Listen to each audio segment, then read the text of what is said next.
Caught my spoiled sister kissing my boyfriend a week before her wedding. Told her fiancé. Thought he ignored it, but he shocked everyone at the wedding. As a 28-year-old woman, I found myself in a challenging situation involving my 26-year-old sister and my 29-year-old boyfriend.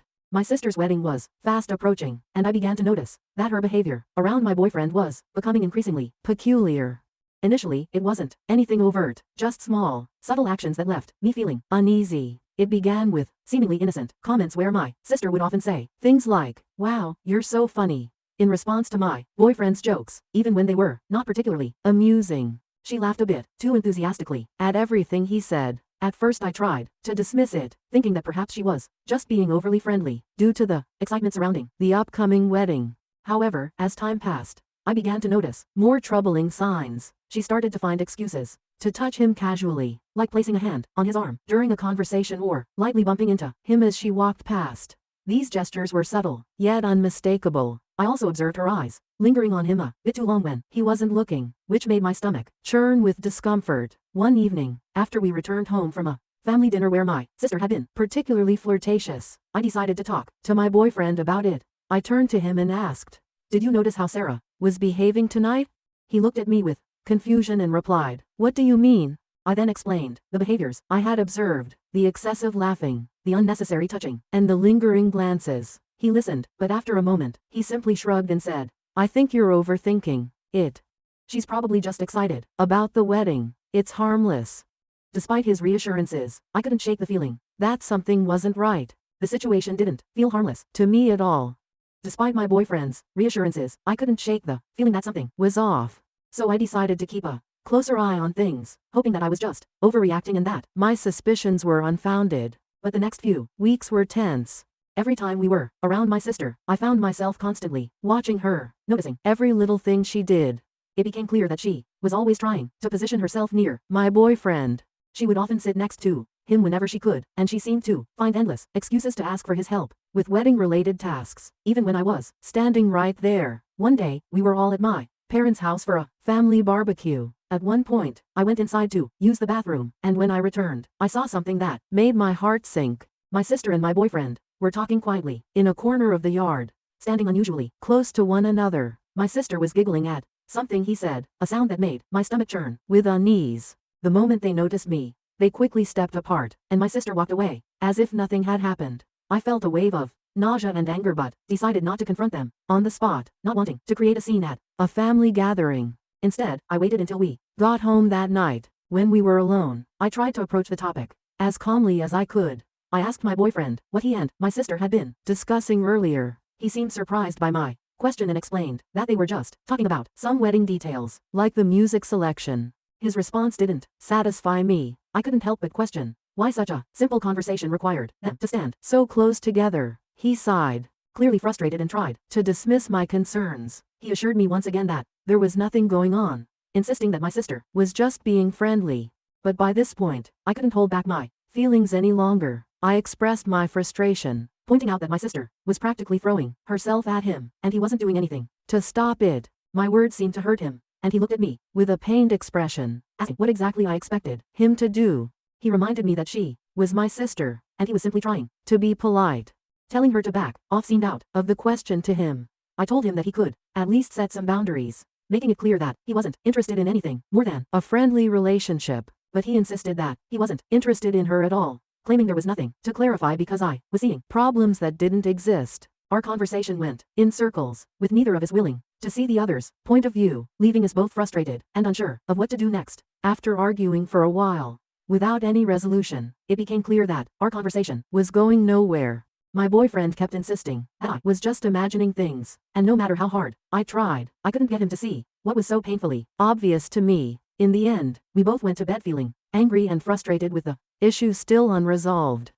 The following day, I realized that I needed to confront my sister directly. It was clear that avoiding the issue was only making things worse, so I decided to call her and ask if we could meet up for coffee. She readily agreed, her voice cheerful and seemingly unaware of my growing concerns. We arranged to meet at a small cafe near her apartment. When we met, I was nervous, my hands trembling slightly as I stirred my coffee. My sister, on the other hand, was in high spirits, chatting enthusiastically about her wedding plans. She seemed completely oblivious to my discomfort, which only made the situation more difficult for me. After a few minutes of listening to her talk, I realized I couldn't hold it in any longer. I interrupted her mid-sentence, my voice betraying the seriousness of what I was about to say. I told her that we needed to discuss something important.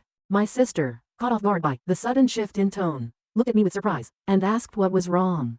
Taking a deep breath to steady myself, I began to explain. I told her that I had noticed how she had been behaving around Tom, my boyfriend, and that it was making me uncomfortable. I mentioned the flirting, the casual touches and the lingering looks, things that had been bothering me for some time. I emphasized that her behavior needed to stop.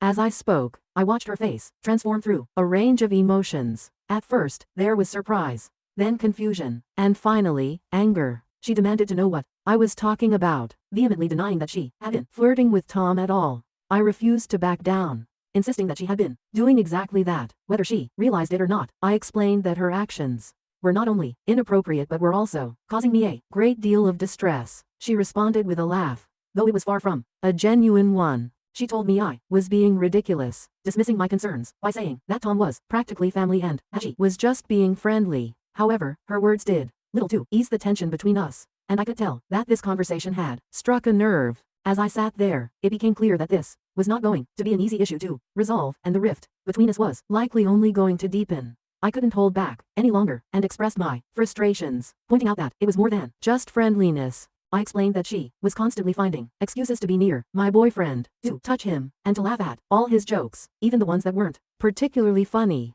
To me, it was clear what she was doing, and it was making me increasingly uncomfortable. As I spoke, I could see her face turn red with anger and disbelief. She was clearly shocked by my accusations, especially since they came so close to her wedding. She responded with a sharp retort, questioning my confidence and suggesting that I must be deeply insecure to accuse her of such behavior. Her words stung, but I knew I had to stand my ground. I tried to explain that my concerns weren't about insecurity, but rather about respect. I told her she was crossing a line that shouldn't be crossed, and that her behavior needed to stop immediately. Suddenly, she stood up, her chair scraping loudly against the floor, signaling the end of our conversation. She declared that she wasn't going to sit there and listen to what she considered paranoid and ridiculous accusations. She made it clear that if I couldn't trust my own sister, then that was my problem, not hers.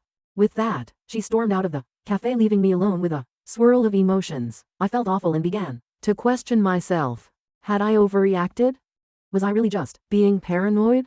When I returned home, my boyfriend immediately noticed that something was wrong. He asked me what had happened and I recounted the conversation I had just had with my sister. As I shared the details, I could see the concern growing on his face. When I finished, he let out a heavy sigh and told me that he thought I had made a big mistake.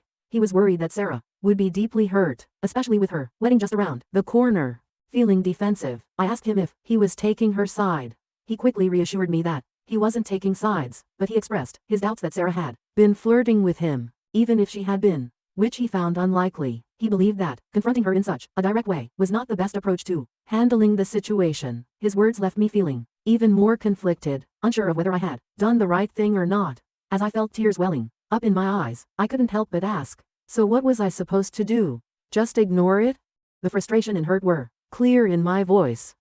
Sensing my distress, my boyfriend walked over and gently wrapped his arms around me. He suggested that perhaps I could have handled things differently, that maybe I could have talked to him more about it first or approached Sarah in a way that was less confrontational. He expressed concern that now, with the way things had unfolded, Sarah was likely upset with both of us, and that this could cast a shadow over her upcoming wedding, making everything feel incredibly awkward.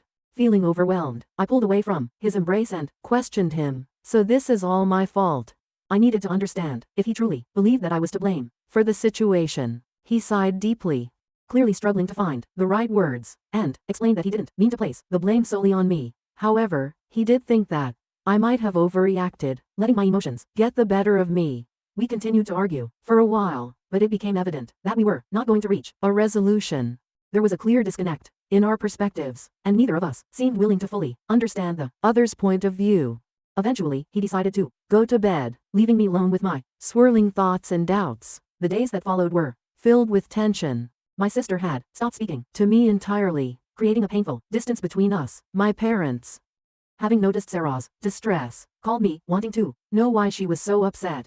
I tried to explain the situation to them, but I could tell from their responses that they too believed I had overreacted. As the wedding day drew closer, I found myself increasingly uncertain about what to do. I was supposed to be a bridesmaid, an important role that now felt more like a burden. I wasn't even sure if Sarah still wanted me to be part of her big day. My boyfriend, on the other hand, was still invited, and he suggested that we both attend to show that there were no hard feelings. But the thought of standing there, watching my sister walk down the aisle while knowing how angry and hurt she was, made me feel physically ill. The entire situation had become a tangled mess, and I didn't know how to untangle it without causing even more pain. Several times I tried to phone Sarah, but she didn't answer. She never answered when I left voicemails apologizing and stating we should have spoken. I even visited her flat, but she closed the door. My anxiety grew as the wedding day drew near, though I wasn't convinced. My partner kept urging me to let go, that everything would blow over.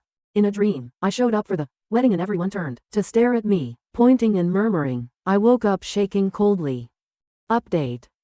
Following my confrontation with Sarah, things deteriorated. When she told our mother about my allegations, she became quite irate. She called me, screaming about how right before Sarah's wedding I could be so selfish and worried. She shouted, "How could you accuse your own sister of such a thing?" She wouldn't listen as I tried to explain my perspective. She advised me to straighten this problem right away and apologies to Sarah. The stress on our family was intolerable. Sarah still avoids talking to me, and right now my parents are offended as well. Tom, my partner, persisted in telling me I was exaggerating, which just made me more depressed and irritated. I visited my parents' place to try to straighten things out 1 week before the wedding. I heard subdued voices coming from the side of the house as I got to the front door. Intrigued, I strolled to the garden and stopped in astonishment at what I saw there. Sarah and Tom were partly concealed behind a big plant. Locked in a passionate hug, they kissed firmly. Sarah's legs were wrapped around Tom's waist. His hand was beneath her top. They were completely absorbed in one another that they failed to even see me standing there. I thought I had been given a stomach punch. All the air left my lungs and, for a minute I was unable to move or talk. As the reality of what I was witnessing began to sink, a powerful wave of anger and betrayal surged through me. My emotions overtook me and I found myself screaming, "What the hell is this?" My voice trembled, thick with the intensity of what I was feeling. The reaction from both of them was immediate. My sister and my boyfriend jumped in shock, their guilty expressions betraying them completely. Sarah's face drained of color, turning pale as she realized she had been caught, while Tom fumbled to find the right words, stammering, "It's not what it looks like." But it was exactly what it looked like, converting every fear and suspicion that had been gnawing at me. Tears began streaming down my face as I choked out, "How could you?" My own sister and my boyfriend. The pain in my voice was unmistakable. Sarah too began to cry, her voice quivering with regret as she tried to apologize. "I'm so sorry," she sobbed, struggling to explain. "We didn't mean for this to happen," but I couldn't stand to hear any of their excuses. The betrayal was too deep, too raw. Without another word, I turned and fled, running back to my car. Their desperate calls for me to return fell on deaf ears. As I drove away, my mind spinning with disbelief and hurt. As I sped away, my phone began to ring repeatedly. First Tom, then Sarah, and finally my mom. I couldn't bring myself to answer any of them. The pain was too fresh, too overwhelming. When I finally arrived home, I felt numb. I immediately packed a bag with some clothes and the essentials I would need for a few days. I couldn't stay here, not after what had just happened. I sent Tom a final text message, simply stating, "We're done. Don't try to contact me again." Then I turned off my phone, cutting off any further communication, and left. Now I'm writing this from a hotel room in a nearby city, unsure of what my next steps should be. With the wedding just a few days away, I know there is no way I can attend. My relationship is shattered, and the bond I once shared with my sister may be irreparably damaged by this betrayal. It feels as though my entire world has been turned upside down. Everyone made me feel like I was crazy for suspecting something was wrong, but in the end I was right all along. The pain of that realization is almost too much to bear, and I find myself questioning how I will ever be able to trust anyone again after this. So Reddit, any advice on how to move forward from here would be appreciated. Update. After the devastating shock of discovering my sister, Sarah, with my now ex-boyfriend Tom, I spent several days in a fog, struggling to process what had happened. My phone was constantly buzzing with messages and missed calls from both of them, as well as from my parents. But I just couldn't bring myself to respond. I was too overwhelmed, too hurt. Eventually though, I came to see that Mark Sarah's fiancé, was one person who definitely needed to know the truth. With a heavy heart I made the difficult decision to call him. When Mark answered, I could hear the confusion in his voice. He asked what was going on, mentioning that Sarah had been in a terrible state, saying that I had disappeared and wasn't responding to anyone. Taking a deep breath, I began to explain everything to him. I told him about the suspicions I had initially had, how everyone, including Tom and Sarah, had brushed off my concerns, and then I described in detail the scene I had witnessed in my parents' garden. Mark listened quietly, not interrupting, only occasionally making a small noise to let me know he was still there, absorbing everything I was saying. When I finally finished, there was a long, heavy silence on the other end of the line. Then in a controlled, measured voice, Mark simply thanked me for telling him, adding that he needed some time to process this information. With that, he ended the call. Afterwards I sat there, staring blankly at my phone, wondering what Mark would do now that he knew the truth. As the wedding day approached, I heard nothing further from him or from the rest of my family. Sarah had ceased trying to contact me and I began to suspect that she had somehow managed to convince Mark to forgive her. The thought that she might actually escape the consequences of her actions, that she could go on to have her fairy tale wedding while my life was in shambles, made me feel physically ill. I realized that there was no way I could attend the wedding. The idea of watching Sarah walk down the aisle, knowing what she had done, was too much to bear. Instead, I decided to spend that day alone, focusing on how to rebuild my life in the wake of such profound betrayal. On the evening of the wedding, I received an unexpected call from my cousin, Emma. There was an unmistakable tone of excitement and urgency in her hushed voice as she said, "Oh my God, you won't believe what just happened." Confused and intrigued, I asked her what she meant. Without hesitation, Emma dove into her story, recounting the events that had unfolded. She explained that everything had seemed normal at first. Sarah had looked stunning in her wedding dress, and Mark had been standing at the altar, ready for the ceremony to begin. But when it came time for the vows, Mark had unexpectedly stepped forward and announced that he had something to say. My heart began to race as I listened to Emma describe the scene. Mark, in front of everyone, declared that he couldn't go through with the wedding. He told the guests that he could not marry someone who had betrayed her own sister and devastated her life by getting involved with her boyfriend. Emma continued, recounting how Sarah had turned completely pale at Mark's words. Then to everyone's shock, Mark turned to my parents and apologized, telling them that they needed to know the real reason why I had distanced myself from the family. Emma went on to say that Sarah had started crying. My parents had been left startled and perplexed, and the guests had started whispering among themselves in an attempt to make sense of things. Mark had then walked out of the church, leaving Sarah sobbing alone at the altar. It was like something out of a movie, Emma told me, her voice still tinged with disbelief. Everyone's in shock. Your parents are trying to get the full story from Sarah, but she's an emotional wreck. As I sat there, absorbing everything Emma had just told me, I felt a mix of emotions. On one hand, there was a sense of vindication, knowing that the truth had finally been revealed.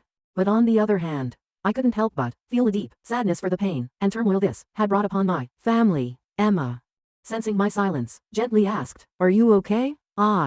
I'm not sure," I said truthfully. I never wanted it to wrap like this. After a little more conversation with Emma, I hung up and sat silently, attempting to sort things.